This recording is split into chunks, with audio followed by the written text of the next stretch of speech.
সূরা বুরুজের কথা স্মরণ হলে আমার ওয়াজের জীবনের প্রাথমিক কথা স্মরণ হইয়া যায়।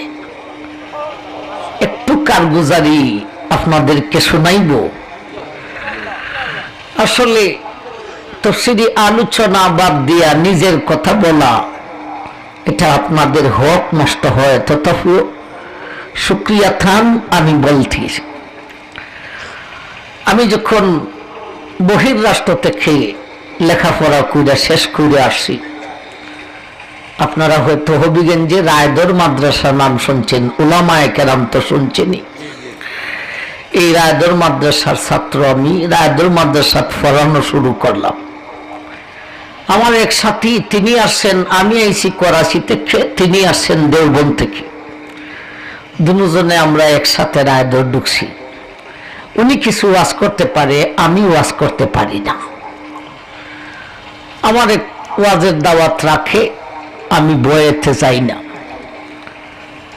আর খুব অসুস্থ ছিলাম। আমি করাচি থেকে রিএনটি নিয়ে আসি, আবার করাচি চলে যাইব। ব্যবসার একটা বিরাট অঙ্কের একটা লাইন করছিলাম যে করাচি আরো 1-2 বছর থাইকা দেশে এসে একটা মাদ্রাসায় পড়ামু আর ব্যবসার লাইন করে যাইব। এটা মোটামুটি কয়েকটা রাষ্ট্রের সঙ্গে ব্যবসার একটা লাইন করছিলাম। আমার ভাই কিন্তু আসার পরে খুব বেশি অসুস্থ অবস্থায় মাদ্রাসায় পড়াই খুব কষ্ট হয়, মারাত্মক ধরনের অসুস্থ। একটা না 7 বছর পর্যন্ত অসুস্থ ছিলাম। এই অসুস্থ নিয়েই মাদ্রাসা আর ওয়াজ শুরু হয়। আর এই অসুস্থতার কারণে আমি আবার করাচিতে যাই নাই। এই রোগটাই হলো আমার দিনী কাজের জন্য বিরাট বড় একটা সহায়ক। সুস্থতা থাকলে আমি চলে যাইতাম আবার। তো অলিফুরি হুজুর আপনারা চিনেননি, সারা বিশ্বে চিনেনি। বর্তমান বিশ্বে আমি মনে করি থানবীর ভূমিকা তিনি পালন করেছেন। আমার ভাই, ইনি আমাদের বাড়িতে লজিং থাকতেন। বাড়িতেও আমারে পড়াইছেন, মাদ্রাসায় পড়াইছেন, অনেক কিতাব পড়ছি। তো আমার সাথী মানুষ ওয়াজের দাওয়াত দেয়, আমি রাখি না। একদিন গেলাম সাথীরে নিয়ে অলিফুরির বাড়িতে দেখা করার জন্য। তো উনি হুজুরকে কয় আমি মৌলানারে দাওয়াত দেই, উনি তো প্রোগ্রাম রাখে না। বিল্লাখালের হুজুর মৌলানা আব্দুল মালিক সাহেব শাইখুল হাদিস, উলামায়ে কেরাম জানেন কেমন আলেম। উনি একটা মাসিক তাফসীর করতেন। এই সামনের মাসে ইনি এই তাফসীরে থাকতে পারবেন না। লোকটা আমারে কয় আপনি হুজুরের বদলা আপনি তাফসীর করবেন। আমি কই খাইয়া খাম নাই, আমার রেন্টি আছে, আমি আবার করাচি চলে যাব। কিন্তু রূপটার কারণে আমার যাইতে সাহস হইতেছে না। অলিফুরি হুজুরের সামনে এই কথা বলে উঠছে যে আমি দাওয়াত দেই, তাই দাওয়াত রাখে না।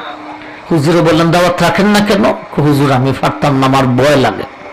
আমি দাওয়াত রাইখা দিলাম। হুজুরে বললেন, অলিফুরি হুজুরে, আমি দাওয়াত রাইখা দিলাম, আপনি এখানে যাইবেন, আমি দাওয়াত রাইখা দিলাম, এখানে গিয়ে তাফসীর করবেন। আমি কইলাম হুজুর, আমি দাওয়াত আপনি রাইখা দিছেন, আমার হুজুর আল্লাহ বরকত দান করুক, তবে আমি তো তাফসীর করতাম পারি না হুজুর, আমারে কিছু শিখাই দেন কিভাবে করতাম। হুজুরে বললেন যে 30 পারা থেকে যে কোনো একখান ছোট্ট সূরা মুতালা করবেন, কয়েকটা তাফসীর মুতালা কইরা টুকবেন, টুইকা এরপরে নিজে এটারে সিরিয়াল দিবেন, তাফসীরের কিতাবে সিরিয়াল দিবেন। বেশ কয়েকটা কিতাব নতুন উলামায়ে কেরাম যারা মুফাসসির হতে চান, আমরা পরে কে চালাইব এগুলি, এটা বিরাট একটা উপকার হবে। কয়েকটা তাফসীরের কিতাব দেখবেন, এক একটাতে কি ফাইলেন টুকবেন, এরপরে কথারে সিরিয়াল দিবেন। বাংলা শব্দ মুখস্থ কইরা যাইয়েন না। বাংলা শব্দ মুখস্থ কইরা গেলে স্মরণ থাকতো না, ফেস লাগাইয়া 15-20 মিনিট ওয়াজ করি আপনি লাম্বে যাওয়ান লাগবো। বাংলা শব্দ আপনি যা মুতালা কইরাইলেন, আপনার ভাষায় আপনি বুঝাইতে থাকবেন, এমনি কথা বলেন না, এমনি কথা বলতে কি মুখস্থ করে যাওয়ান লাগে, এইভাবে মানুষের সামনে কথা বলবেন। আমি হুজুর আচ্ছা বুঝলাম, এখন সুরটা দিমু কার হুজুর? সুরটা কার মানি? আপনার সুর আপনি দিবেন, কেউ সুর নকল করবেন না, সাবধান। এটা উলামায়ে কেরাম নতুন যারা ছাত্র বক্তা হবে, মুফাসসির হবে, আল্লাহ করুক, সাবধান, কোন বক্তার আওয়াজকে নকল কইরা মাঠে নামার চেষ্টা করবেন না। এতে করে আপনি বড় বক্তা হতে পারবেন না। নকলই। আপনাকে আল্লাহ একটা সুর দিছেন, আমি কইলাম হুজুর তাইলে আমার তো কোনো সুর নাই, আমি দরজা জানালা লাগাইয়া গড়ের ভিতরে ওয়াজ কইরা দেখছি 15-20 মিনিটের ভিতরে সাইদি সাহেব, যুক্তিবাদী সাহেব, মুহাদ্দিসে হবিগঞ্জি আর আপনি অলিফুরি সবের সুর 10 মিনিটের ভিতরে শেষ হয়ে যায়। কাঠটা দিবেন? কেটটাই দিবেন না, নিজে অনিচ্ছাকৃত ভাবে যে সুরায় আমি যদি আইতে থাকে ওহলে তো অনিচ্ছাকৃত ভাবে আইতে থাকলে আইতে থাকুক, আপনি আপনার কেটটা ইচ্ছা কইরা নকল করবেন না। আমি কইলাম আচ্ছা হুজুরতে যাই। আইসা সূরায়ে বুরুজ মোতালা করলাম, ওই বুরুজের কারণে এই ঘটনা স্মরণ হইল। আমার জীবনের প্রথম ওয়াজ হইল সূরায়ে বুরুজ। আমার ভাই সূরায়ে বুরুজ কয়েকটা তাফসীর মোতালা করছি, বড় বড় তাফসীরের কিতাবে লিলি করাচি থেকে নিয়ে আইছি। তাফসীরে ইবনে কাসির, তাফসীরে রুহুল মানি, তাফসীরে জাহিরুল কুরআন, তাফসীরে মাজহারি, তাফসীরে মারিফ, অনেক তাফসীর মোতালা কইরা নোট করছি, কোন কিতাবে কি পাইলাম, এরপরে সিরিয়াল করছি। আমার গ্রাম যেটা মিরপুর, কিন্তু আমার গ্রাম নয় মিরপুর। আমি আমার কর্মজীবন সারাটাই মিরপুরে কাটাইছি, এখন আবার হবিগঞ্জে, এই হিসাবে মিরপুরি নাম পড়ছে। আমার গ্রামের নাম সুয়ারগাঁও, রায়দর মাদ্রাসার পার্শ্ববর্তী গ্রাম। এই গ্রামে সব বিদাতি, কয়েকটা ঘর আছে আমাদের আহলে হক, কিন্তু পুরা গ্রামবাসী আমার ব্যবহারে সবাই মুগ্ধ। দাতিরাও মায়া করে, বিদাতিরাও মায়া করে, যার কারণে এখন আমার গ্রামের বিদাত প্রায় 3 ভাগের 2 ভাগ কইমা গেছে, 1 ভাগ রয়েছে। আশা করি এটাও শেষ হয়ে যাবে, ইনশাল্লাহ দোয়া করবেন।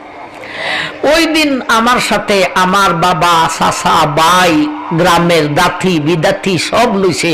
আমরা মৌলানারে বিদেশ থেকে লেখাপড়া করে আনছি, তাই নাচকে ওয়াজ করবা, তফসির করবা, আমরা শুনব।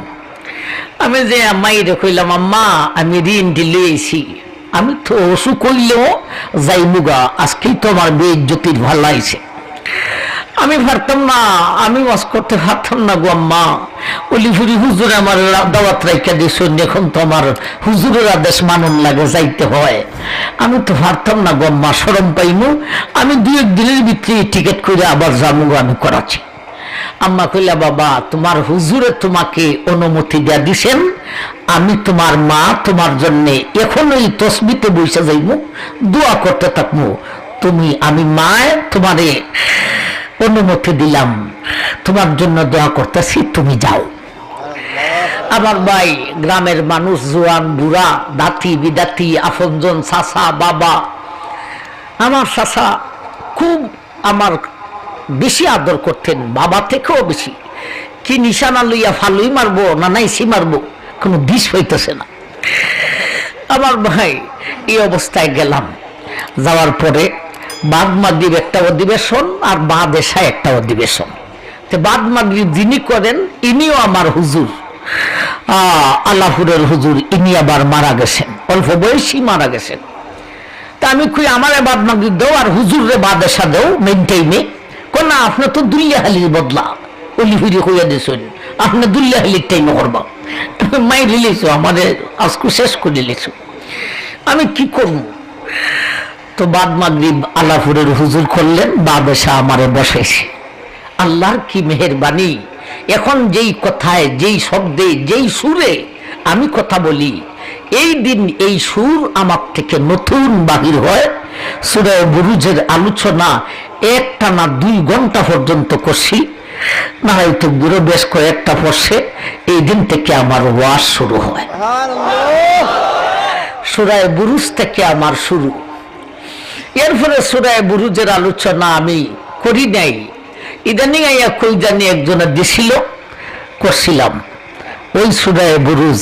আজকে আবার আপনারা নির্বাচিত করছেন। আমার এই সূরা বুরুজের কথা স্মরণ হইলেই এতগুলি কথা স্মরণ হয়। আমার বাবাও নাই, চাচাও নাই, আমার আম্মা এখনো আছেন। আমি যতটুক পারি খেদমত করি। আমার মা আমার জন্য এত দোয়া করেন। এক পর্যায়ে আমার মা বলেছেন, বাবা মায়ের হক যতটুক আদায় করার তুমি তা কইরা লইছো। মায়ের জবান থেকে এই কথা পর্যন্ত বাইরেছে। আমি বলছি, মা এই হক আদায় হবে না মা। যাই হোক আমার ভাই, আপনারা আমার বৃহত্তর সিলেটের মানুষ, এটা বাহির দেশ থেকে যাই এই গফ করলে উঠতো না। এটা মায়া খুঁজা আপনারা আমাকে মায়া করেন, এই জন্যই কারগুজারিটা শোনাইলাম। ওয়াজ করতে হো উস্তাদের অনুমতি নিতে হয়, ওয়াজ করতে হো তফসির করতে হইলেও কিছু নিয়ম নীতি আছে। আমার অনেকে কয় কোন কিতাবে ভাইছেন, এই কথাগুলি কোন কিতাবে?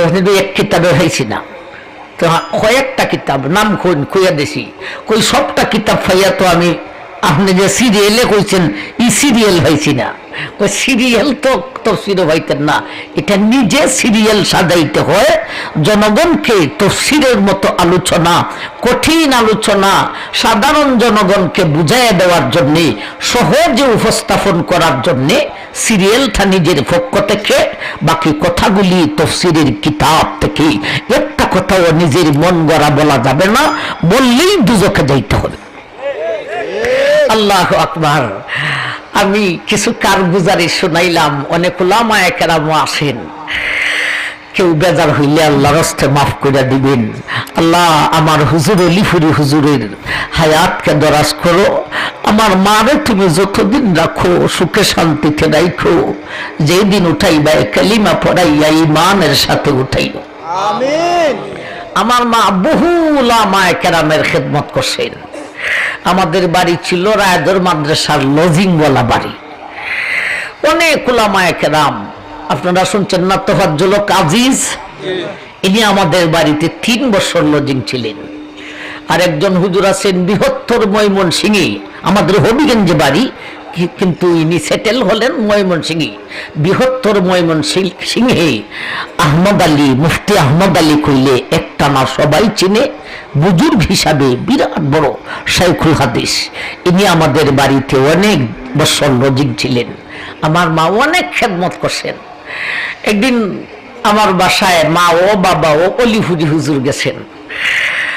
আম্মা কোন হুজুর, আপনার খেদমত, আপনার মতো ব্যক্তির খেদমত করা যে আমি সিরাজের মার আল্লাহ তৌফিক দিছেন, ছোটা ফাটা যতটুকু খেদমত করছি।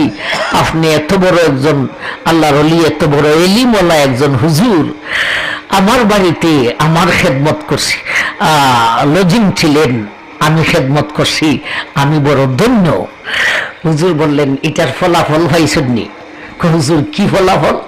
কইটার ফলাফল তো আপনার মিরপুরি। আল্লাহু আকবার। গফ লাগলে অধিবেশন যাইবুগা, গফ করতে করতেই আমার ভাই যান। আমার আরো কিছু গফ আছে। আমি যেই দিন মায়ের পেট থেকে ভূমিষ্ঠ হইছিলাম, এদিন আমার দাদা ছিলেন। আমার জন্মের সম্ভবত 2 মাস না 3 মাস পরে দাদা মারা গেছেন। আমি যেদিন ভূমিষ্ঠ হইছিলাম, ময়মনসিংহের এক হুজুর আমাদের বাড়িতে লজিং থাকতেন। তখন আমার দাদা ময়মনসিংহের হুজুরের কাছে যাইয়া নারাই তকবীর দিছিলেন। প্রথমেই নারাই তকবীর, আল্লাহু আকবার। হুজুর আপনি সাক্ষী থাকেন, আমার এই নাতিরে আলেম বানাইব। আমার ভাইজান, আরো আমার জীবনের কিচ্ছা খুইলে আমি লালবাগ মাদ্রাসায় যাই এমন একটা স্বপ্ন দেখছিলাম, যেই স্বপ্ন আমার এক উস্তাদ মুফতি মনসুর সাহেব দামাত বরকাতুহুম, জামিয়া রহমানিয়া আজিজুল হক সাহেব হুজুর দামাত বরকাতুহুম, মামুনুল হক সাহেবের জামিয়া রহমানিয়া, যেটা এটার থেকে বাঙ্গিয়া যে বড় জামিয়া রহমানিয়া হয়েছে, এই জামিয়া রহমানিয়া মুফতি মনসুর সাহেব করছেন। ওনাকে স্বপ্নের জিজ্ঞাসা করার পরে এমন কিছু তাবির তিনি বলছেন যে তোমার ভাই আরেকজন ছিল মাদ্রাসায়, হে লেখাপড়া ছাইরা দিছে।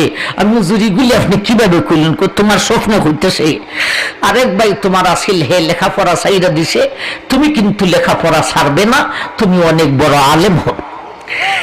করাচি যাই একটা স্বপ্ন দেখছিলাম, এই স্বপ্ন আমার এক হুজুর হাবিবুল্লাহ আল মুখতার, যিনি ইউসুফ বিন নুরি রহমতুল্লাহি আলাইহির মেয়ের জামাই, যিনি জামিয়াতুল উলুমুল ইসলামিয়া করাচি যেখানে আমি লেখাপড়া করছি, ইনি ছিলেন সেখানের মুহতামিম ইউসুফ বিন নুরি। নাম শুনছেন নি আপনারা?